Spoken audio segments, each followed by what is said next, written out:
그리고 더 큰 문제는 이 당파성의 문제는 사실 선언한다고 되는 거 아니에요. 사실은 야 나는 이제부터 민중의 편이야. 민중의 편에서 싸울까라고 한다고 그것이 되는 건 아니잖아요. 근데 기존의 진보운동에서는 이것을 굉장히 선언적으로 받아들이는 경향이 있어요. 자기가 선언하는 거로 끝이다. 그리고 그 다음부터 인정받으면 된다라고 생각이 드는데 사실은 그렇지가 않아요.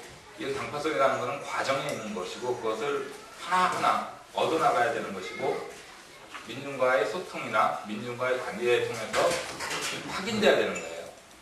근데 그것이 아니라 선언하고 그것으로 다 이루었다라고 생각한다면 그건 결코 당파성이 아니죠. 그 결과는 무엇입니까? 그 결과는 그 당파성에 입각한 사회체제가 우리가 원하는 대로 가지가 않았죠. 그러니까 그런 것을 우리가 이제 이야기할 수가 있을 것 같아요. 그로 인해서 현재 우리는 현재도 이런 당파성을 우선시하는 그래서 다른 어떤 것들을 굉장히 이제 소홀히 하거나 무시하는 경향은 아주 많이 있습니다. 그로 인해서 어떤 절차적 민주주의라는 걸 무시하게 되고 과정성에 필요한 합리주의도 무시하게 됩니다.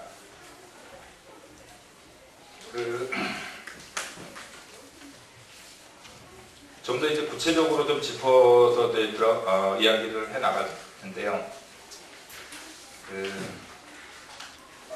진보의 기본적인 속성이 어떨까요, 여러분? 일단은 저는 이제 그런 생각을 가져요. 이게 물리학인지는 잘 모르겠는데 속도가 빨라지면요 고속도로에서 운전을 굉장히 100km, 120km 달리기 시작하면 시야가 좁아져요. 그죠? 많이 안 보여요. 천천히 가면 다 보이는데 속도를 빨리 갈수록 시야는 좁아지기 마련이에요. 근데 진보운동을 하는 사람들의 속성도 이거랑 비슷하다고 저는 생각이 들어요. 그리고 이러한 시야가 좁아진다는 건 뭡니까? 그러니까 비타협적이라는 거예요, 사실은. 누구와 타협할 줄 모르죠. 근데 이러한 비타협성, 자기가 추구하는 목표를 향해서 굉장히 빠른 속도로 가려는 의지, 그것이 진보운동을 발전시키는 데는 순기능을 가져가 당연히. 그런데 그러한 비타협성이 분명히 역기능을 하기 마련이에요. 우리가 사실 이런 말 하긴 좀 하지만은 우리가 운동 잘하는 사람들의 전형적인 모습을 한번 생각해 보세요. 굉장히 주관이 확실하고 비타협적이고 놀랄만큼 추진력 강하고 제가 처음 제목에 있는 성찰적 이거 전혀 아니에요. 사실은 민주적 전혀 아니에요. 진짜 운동 잘하는 사람은 보통 그런 모습이에요. 사실은 전형적으로 보면. 근데 그런 것들 실제로 운동을 발전시키고 그런 사람들이 역할을 해요. 근데 그것이 분명히 역기능을 하게 마련이에요. 그래서 그런 사람들은 균형적인 시각을 잘 안 가져요. 자기가 추구하는 바에 함몰되어 있기 때문에 그 다음에 객관성에 대한 감각도 떨어져요. 이러한 심각한 역기능을 노출하는 경우는 근데 사실은 이러한 비타협성이나 이런 것들이 진짜 문제시되는 경우는 이러한 속도를 빨리 함으로 인해서 나타나는 그러한 어떤 비타협성보다는 사실은 다른 데에서 이게 문제가 드러나요. 이게 뭐냐면은 보통 이렇게 자기 신념이나 이념 이런 것들이 딱 주어지면은 그거 누구나 자기가 소화하지 못해요. 그거 차별하지 못해요. 사실은 따로 놀죠. 따로 놉니다. 근데 자기가 어떤 뭔가를 추구하는데 자기가 자기에게 주어진 이념, 사상, 신념을 자기 것으로 체화하지 못하면 어떻게 되냐면은 있는 척 해야 돼요. 그죠? 있는 척. 주체와 신념 체계가 분리되어 있으면은 어떻게든 있는 척 해야 돼요. 있는 척 하는 게 사실은 더 무서워요. 왜냐하면 이 사람들이 더 비타협적이에요. 왜냐하면 이게 자기 거면은 타협을 할 수가 있어요. 쉽게 얘기해서 가해주의는 물건 가서 깎아줄 수 있어요. 근데 종업원은 잘 안 깎아줘요. 그 자기 게 아니기 때문에 그래요. 공무원들 융통성 없어요. 왜냐하면 그 사람들은 명령받아 하기 때문에. 자기가 책임질 수 있을 때 융통성이 생겨요. 근데 주체가 신념 체계를 자기 것으로 못 갖고 그냥 나는 저거를 수호해야 돼라고 생각할 경우에는 절대 타협 못해요. 이 사람들은. 그 비타협성이 이런 측면에서 나타나기 시작하면 이게 심각해지는 거예요. 결국은 그래서 어떤 외골수적으로 비타협적으로 나가는 사람들이 어떤 특정한 그 부분에서는 굉장히 존중받고 인정받는 그런 결과가 이제 벌어질 수가 있는 거죠. 보통 우리가 흔히 진보는 분열로 망한다고 이야기를 해요. 그 분열을 한번 묻지 말자라고 얘기를 하는데 사실은 난 틀린 얘기라고 생각이 들어요. 그 진보가 왜 분열할까요? 저는 이런 생각을 해봤어요. 보수는 진보에 비하면 굉장히 타협을 잘해요. 근데 우리가 타협이라는 걸 봅시다. 타협을 하려면요, 뭔가를 나눠야 돼요. 구분을 해서 나눠야 돼요. 보수에서는 가장 중요한 것이 이미 있는 거라고 했어요. 이미 있는 거. 그건 뭐냐면은 돈이요, 권력이에요. 이미 현실적으로 존재하는 것. 돈, 이거 굉장히 셈하기 쉬워요. 나눌 수가 있다는 거예요. 나눌 수 있어야 타협이 가능하잖아요. 너 50가지, 나 50가지, 너 70가지, 30가지. 이게 돼야지 이게 타협이 되는 거예요. 권력도 사실은 마찬가지예요. 권력도 우리 김대중과 우리 김종필, 이렇게 권력의 타협 아니에요? 나눌 수가 있어야 돼요. 예를 들어서 그 정책적인 타협도 마찬가지라고 봐요. 어느 정도 이렇게 서로 나눌 수가 있는 거예요. 나눌 수가 있으면 타협이 가능해요. 근데 진보는 기본적으로 이 사람들은 이념지향적이라고 그랬잖아요. 이념은 이게 잘 안 나눠져요. 이념은 옛날에 우리 신앙운동 하던 사람들이 신앙을 버리느냐 아니면 죽느냐 이 두 가지밖에 없는 거예요. 우리 신앙 중에 요만큼만 할게 이거 안 되는 거예요. 이념도 마찬가지예요. 내가 갖고 있는 신념 중에서 요만큼만 할게, 요만큼은 내가 양보할게가 안 돼요. 그래서 사실은 진보는 타협을 잘 못하는 거예요. 이념이라는 것이 그렇게 쉽게 나눠지지도 않고 섞이지도 않고 또한 이전되지도 않아요. 그러면 이게 좀 고민이네. 이게 진보는 타협을 못하면 이거 항상 분열할 수밖에 없구나 이렇게 생각을 해요. 근데 진보가 유일하게 가질 수 있는 그 타협의 지점이 있어요. 그거는 돈을 분할할 수도 없고 권력을 분할할 수도 없지만 딱 분할할 수 있는 게 있는데 그게 뭐냐면 시간이에요. 시간을 분할하는 방식이 있어요. 시간을 분할한다는 건 뭐냐면은 선후를 나누는 거예요. 보통 진보의 다는 아니지만 상당 부분은 굉장히 궁극적인 목적을 갖고 있어요. 우리 기독교인들은 하나님의 나라라는 것을 궁극적인 목적으로 하잖아요. 궁극적인 목적이라는 것이 있어요. 근데 궁극적인 목적을 지금 당장 하자고 하는 사람은 별로 없을 거예요. 대부분 과정, 절차 이런 것을 생각을 해요.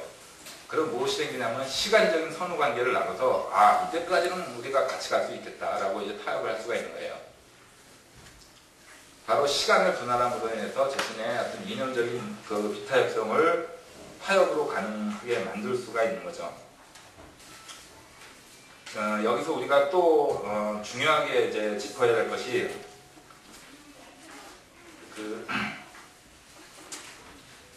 돈과 권력은 그 인격에 결합되어 있는 것이 아니에요. 이건희가 돈이 싹 없어져봐요. 이건희예요? 더 이상 이건희가 아니에요. 그 사람은. 우리 대통령 이명박 권력을 얻는 순간 아무것도 아닌 존재가 돼요. 인격과 결합도 있지가 않아요. 여기 젊은 분이 별로 없긴 한데 젊은 사람 게임에서 스타크래프트라는 거는 이게 그 전략 시뮬레이션 게임이라고 해요. 이거 잘하는 사람은요 내가 잘하는 거예요. 내가 자기 능력이 올라가는 거예요. 근데 이제 이거 말고 롤플레이 게임이라는 게 있어요. 롤플레이 게임이라는 건 뭐냐면은 무지하게 열심히 하고 시간 많이 들고 돈 많이 투자하면 내가 늘어나는 것이 아니라요. 이 안에 있는 아바타의 힘이 커지는 거예요. 이 컴퓨터 속에 있는 아바타의 힘이 커져요. 그러면은 이 사람은 그 아바타를 팔아버리거나 누구한테 도둑질하거나 그러면은 완전 개털되는 거예요. 아무것도 남는 게 없어요. 이게 인격과 대상이 결합되지 않아요. 보수에서는. 그런데 이게 진보는요 그렇지가 않아요. 사실은 이게 진보에서 소중하게 생각하는 이념이라는 건요, 굉장히 인격과 결합이 돼 있어요. 우리 진보운동의 역사를 쭉 봐요. 그 인격과 결합되어 있기 때문에 지도자의 위상이 굉장히 커요, 보통. 그리고 한번 그렇게 된 사람은 쉽게 내려가지도 않아요. 그리고 그 지도자라는 인격과 그것을 분리해서 이렇게 돌아가는 경우는 잘 없어요. 그러다 보니까 처음에는 이게 긍정적이 있어요. 시작 지점에서는 이게 굉장히 긍정적, 인간 중심적이잖아요. 근데 이것이 시간이 지나면은 이게 심각한 문제를 발생해요. 인격과 결합된 지도자, 인격과 결합된 이런 권위 방식은 절대 그 과정에 절차적 민주주의를 담지 못해요. 그걸 발전시키지도 못해요. 그 관심이 없는 거예요, 사실은. 이것으로 인해서 사실은 진보운동이 가장 그 취약한 부분들이 발생을 해요. 그 진보운동이 가장 소중하게 생각하는 이념과 그것이 인격이 서로 분리되지 않는다라는 것이 어떤 의미에서는 진보운동이 가장 취약한 점들을 발생시킨다고 봐요, 저는. 그리고 그것으로 인해서 우리가 항상 이야기되는 이 절차적 민주주의를 제대로 발전시키지도 못하고 수용하지도 못하고 체험하지도 못하는 거죠.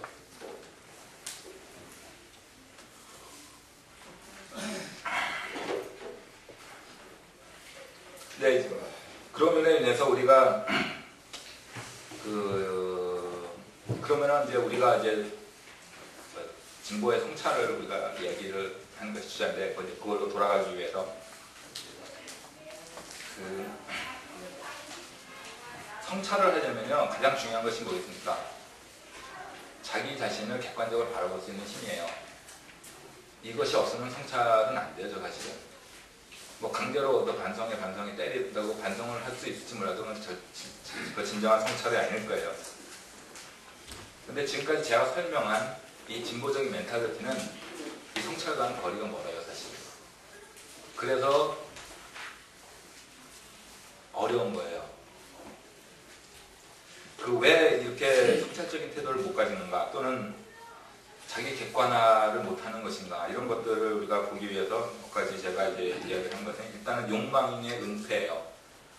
욕망이라는 건 모든 인간이 갖고 있어요. 보수도 진보도. 근데 보수는 그걸 드러내요, 사실은. 자신의 욕망을 드러내요. 근데 진보는 이걸 은폐해요. 그걸 잘 없는 것처럼 해요. 사실 그래서는 안 되죠. 사실은 욕망이라는 거는 필요한 만큼 드러내야 되고, 욕망을 드러내지 않으니까 그것이 이념 속에 숨어버려요. 그 이념으로 자신의 욕망을 합리화해요. 그러니까 이런 현상들이 나타나기도 하고, 두 번째는 의지의 과잉이에요. 아까도 말씀드렸듯이 의지는 진보운동에서는 없어서는 안 되는 거예요. 왜냐하면 진보운동은 기본적으로 억압을 갖게 돼 있어요. 그리고 많은 부분 자기 희생을 해야 돼요. 자기가 누리고 있는 것을 포기하는 경우도 있고, 이러한 상황에서 억압도 받아야 되고 자기 희생도 해야 되는 이러한 상황에서 보이지 않는 이념을 추구하려면 굉장한 의지가 있어야 돼요. 근데 이 의지를 갖게 되면은 이 의지를 강하게 갖는다는 것 자체가 사실은 성찰적인 거랑은 좀 다른 거예요. 또 한 가지는 이제 계속 얘기한 이념의 과잉이에요. 이념이라는 것, 예를 들어서 우리가 이념을 쉽게 이해하려면 기독교에는 교리라는 게 있어요. 이 교리라는 게 사실은 어떤 의미에서는 아주 생동한 어떤 신앙을 고착화시키는 거잖아요. 사실 이념도 어느 단계까지는 그것을 인간의 어떤 세계관, 신념 이런 것들을 끌어올리는 역할을 하지만은 그 이상을 넘어서면 그것이 고착화돼요. 형식화되는 거죠. 그럼 그것을 억누르게 돼요. 그래서 그것이, 그리고 또한 그것을 아까도 말씀드렸듯이 자기 것으로 채워하지 못한 사람은 더욱더 고정된 것으로 자기 것으로 가지기를 원해요. 그로 인해서 기본적으로 진보운동은 갖고 있는 또 하나의 특성이 뭐냐면 두려움이에요. 이거는 왜 두렵냐? 첫 번째는 일단 억압을 받으니까 두려워요. 우리 싸움 하러 나가면은 당하잖아요. 누구나 두려움 갖게 돼 있어요. 자기 희생을 해야 돼요. 역시 두려움, 우리에게 두려움으로 다가와요. 그리고 가끔 회의감이 생겨요. 야, 이거 뭐 내가 믿는 거 이거 완전 이거 아무것도 아닌 거 아니야? 라는 신념의 회의도 생겨요. 이 모든 것이 두려움으로 다가와요. 그럼 이 두려움을 해결하는 방식이 뭘까요? 굉장히 보수적인 방식으로 해결해요. 뭔가 하나 고정된 거를 원해요. 아주 고정된 스테레오타입을 딱 원하는 거예요. 그래서 그것에 자기가 밀착하는 방식을 택해요. 그래서 이념이 자꾸 화석화되는 거예요. 그래서 저거를 따르면, 저걸 믿으면 저기에 모든 진리가 담겨져 있다. 저걸 따르면 모든 문제 해결에 마스터키가 있다. 저기 라고 거기에 의존을 하는 거죠. 이런 것으로 인해서 예를 들어서 성서에는 1.1획도 틀린 것이 없다 라는 축자 영감설이 있잖아요. 이거 진보운동권이요 같아요. 그런 사람들 많아요. 옛날에 많았어요. 지금도 있어요. 사실 이거 축자 영감설이에요. 사실은 성서 축자 영감설이나 진보운동권이 이렇게 생각하는 고착된 이념에 대한 어떤 뭐라 그럴까 의존 이런 것 비슷한 유형이라고 저는 봐요. 시간이 상당히 많이 되는데 한 10분 내로 마무리를 할게요. 사실 형님교회에서 NLPD 이런 얘기 하는 거 사실 별로 바람직하지 않고 누구도 사실 이거 노골적으로 얘기 꺼내지 않았는데 오늘은 살짝 일단 언급을 하지 않을 수가 없을 것 같아요. 보통 이제 외부에서 바라보거나 그냥 자기가 어떤 진보적인 진영이라고 그냥 생각하는 일반적인 사람들은 왜 쟤네들은 맨날 싸우는 걸까? 맨날 대립해서 왜 맨날 싸우기만 하고 이렇게 분열되는 걸까? 이제 생각하겠지만 사실은 엄밀하게 말하면요, 그건 필연이라고 저는 봐요. 한국 사회가 해결해야 될 과제, 그 다음에 한반도가 지금 놓여져 있는 정치적인 현실, 이런 것을 놓고 봤을 때 보통 NL과 PD는 지금부터 처음부터 다시 시작하자고 해도 똑같이 생길 거예요. 지금까지 생각해서 다 없애고 다시 시작해보자고 해도 역시 똑같이 이 두 정파는 생겨요. 다시 말해서 존재의 이유가 있는 거예요.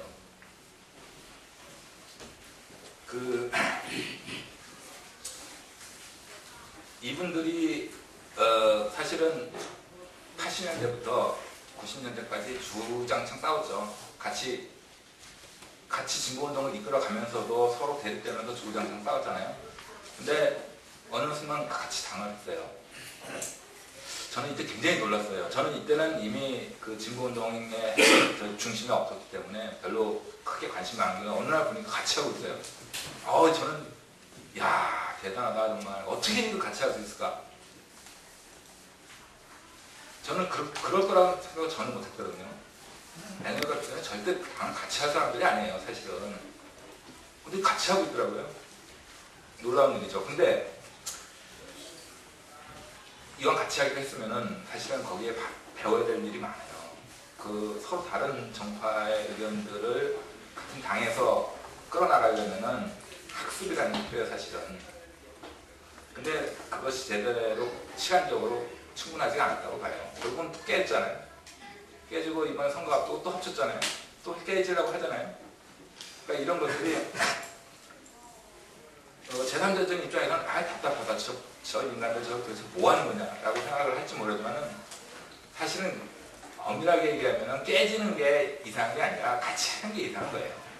그냥 그렇게 이해하는 게 속편해요, 솔직히. 근데 바라는 것은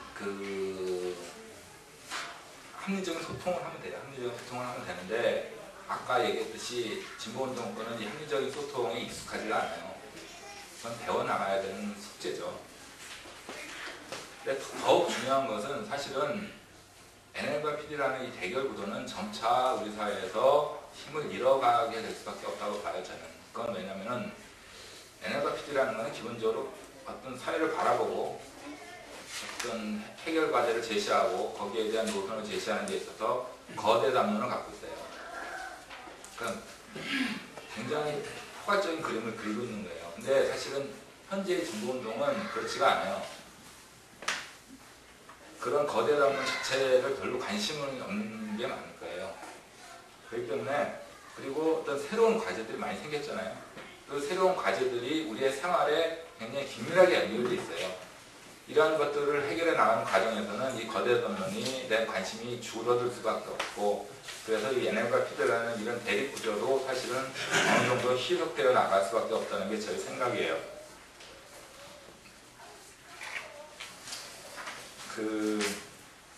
마지막 성찰의 조건에 대해서 간단히 언급을 하겠는데요. 앞서서 언급된 거는 좀 생략을 하고, 일단은 제일 중요한 것 중에 하나는 사실은 이제 권위, 그러니까 좋은 의미에서의 권위예요. 그래서 뭐 권위를 내세운다 이런 뜻이 아니라 또 진보운동이 스스로 권위를 가져나가는 방식이 무엇일까? 그 시스템이 있는가 봐요. 나는 이게 굉장히 취약하다고 저는 생각을 해요. 스스로 권위를 만들어 나가고 있는 방식. 그래서 이것이 잘 안 되면요, 외적인 것에 의존을 하게 돼요. 외적으로부터 권위를 받으려고 하는 거죠.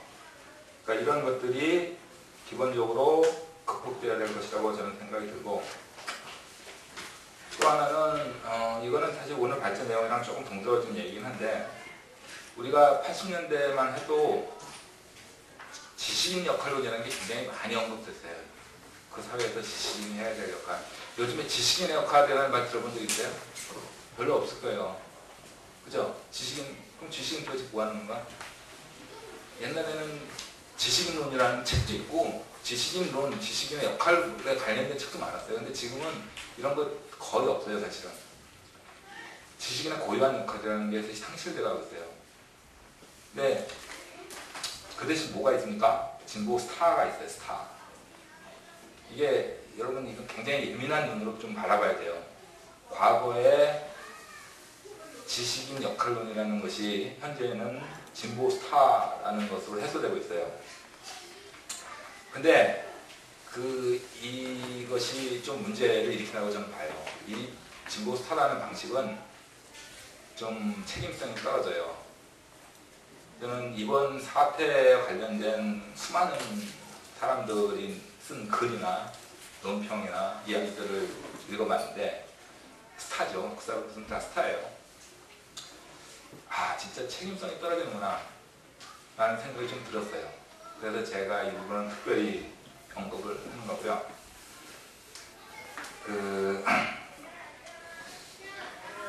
그리고 이제 진보운동이 좀 극복해야 될 중요한 과제 중에 하나는, 아까 처음에 제가 얘기했듯이 진보운동이 여론에 좀 둔감해요. 사실은 경험이 없는 거예요.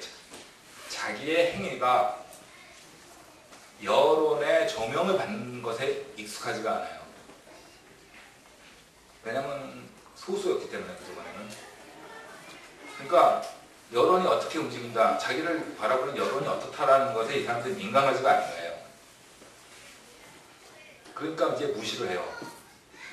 그리고 또 무시할 근거도 있어요. 저 여론 저 자본가들이 움직이는 건데, 자본가들이 움직이는 건데 우리가 따라갈 필요 없더라고 무시를 해요. 근데 사실은 물론 자본에 의해서 여론이 조작되는 건 사실이지만, 그렇다고 여론이라는 걸 우리가 쉽게 무시할 필요는 없잖아요. 거기에는 어떤 여론과 넘어서서 어떤 우리의 주장이나 우리의 행동이 사회적인 동의를 받을 수 있는 방식을 가져야 돼요. 그 사회적인 동의가 뭐 여론조사에서 우리가 인정받았다 이것이 아니라, 실제로 아까 제가 권위 얘기도 했지만은 사회적으로 우리의 주장이나 입장을 승인받고 용납받을 수 있는 그런 어떤 방식의 체계, 그러려면 어쩔 수 없이 여론에 대해서도 민감할 수밖에 없는데, 그런 것들이 우리에게 굉장히 부족하다는 것을 우리가 지적을 해야 될 것 같아요. 한 가지만 이제 말씀을 더 드리겠는데, 소통을 하려면 기본적으로 타자를 인정을 해야 돼요. 타자를 인정하지 않으면 사실은 소통을 안 하겠다는 뜻이에요. 타자를 인정한다는 것은 저는 수국골통이랑도 사실은 소통을 해야 된다고 봐요. 수국골통이랑 어떻게 대화를 해야 될까요? 수국골통도요, 사실은 존재하지 않아야 대상이 존재하는 거 아니에요. 분명히 우리 사회에서 그런 사람들이 형성되는 객관적인 조건이 있어요. 그리고 그러한 어떤 객관적인 조건 하에서 그 사람들이 존재하는 거예요. 그러니까 존재의 이유가 있는 거죠. 하다못해 수국골통도 그런데 서로 입장을 달리 하는 진보진영의 상대방은 아까도 얘기했듯이 존재의 이유가 있는 거예요. 존재의 이유가 있는 대상과는 우리가 소통을 해야 돼요. 어떤 방식으로든지. 근데 존재 자체를 인정하지 않으려고 하는 사람도 많아요. 이거는 소통이 안 되고 결국 아무것도 해결이 안 된다고 저는 생각을 합니다. 그리고 마지막으로 성찰하자 얘기합니다. 사실 성찰을 우리가 지금부터 우리가 하루에 1시간씩 반성합시다. 반성문 씁시다. 이렇게 한다고 우리가 성찰적이 됩니까? 안 돼요. 사실은. 개인적으로 뭐 이렇게 우리 반성 열심히 합시다. 이게 하는 건 성찰되는 건 아니죠. 절대. 성찰은 하나의 문화라고 생각이 들고 그렇기 때문에 쉽게 이렇게 갑자기 형성되는 형질도 아니에요. 그럼 어떻게 해야 됩니까? 저는 성찰의 조건이 있는데 가장 성찰 기본적인 조건은 비판이라고 봐요. 비판을 제대로 해야 성찰도 가능해요. 자기 스스로 반성하지 않아요. 사실은. 누군가가 비판을 하면은 그때서야 그렇구나. 나를 한번 다시 바라보자라고 성찰하게 되는 거 아니에요? 근데 비판이 누군가가 비판을 딱 했어요. 아 그래? 나를 바라볼까? 이렇게 생각돼요? 안 그렇죠? 화부터 내죠. 너는 잘났냐? 너는 어때? 이거부터 나가야 돼요. 사실은 비판이. 이게 일반적인 우리의 소통 방식이에요. 근데 진보 진영도 이와 크게 다를 바가 없어요. 그런데 비판이 제대로 돼야 성찰이 가능하다고 그랬잖아요. 그럼 비판이 어떻게 돼야 될까요? 어떻게 돼야지 이런 식의 상호관계를 극복할 수가 있을까요? 한 가지만 지적할 수가 있어요. 비판, 배설은 비판이 아니에요. 배설이라는 거 우리가 봅시다. 인간의 몸에서 무엇인가 튀어나오는 다 배설이에요. 똥오줌, 땀, 콧물, 눈물, 하다못해 이거 다 배설이에요. 인간이 배설할 때 뭘 느끼는지 아세요? 쾌감을 느껴요. 모든 배설에는요, 쾌감이라는 게 따라와요. 입에서 나오는 배설이 욕이잖아요. 욕하면 쾌감이 따라와요. 비판도 자기에게 쾌감을 주면요, 그거는 절대 비판이 아니에요. 그거는 배설이죠. 근데 사실은 우리에게 있어서의 비판은 배설 문화인 경우가 많아요. 이게 배설을 하면요, 상대방은 무지하게 불쾌할 수밖에 없어요. 누가 자기한테 배설을 하는데 이게 받아들여지겠어요? 그러니까 우리에게 있어서 이 비판 문화라는 것은 우리가 비판할 때 이게 배설인가 아닌가를 구분을 해야 될 거라고 생각이 들어요. 상대방이 이걸 받고 불쾌할 것인가, 아니 내가 이 사람에게 배설을 하고 있는 것인가. 배설은 자기에게 쾌감을 줘요. 그렇기 때문에 유혹이 있죠. 배설을 하고 싶어요, 자기가 신나게. 근데 그렇게 해서는 비판 문화도 정착이 안 되고, 또한 우리가 원하는 성찰적인 자세도 결코 얻을 수 없다고 저는 생각을 해요. 발제를 이 정도로 마치도록 하겠습니다. 감사합니다.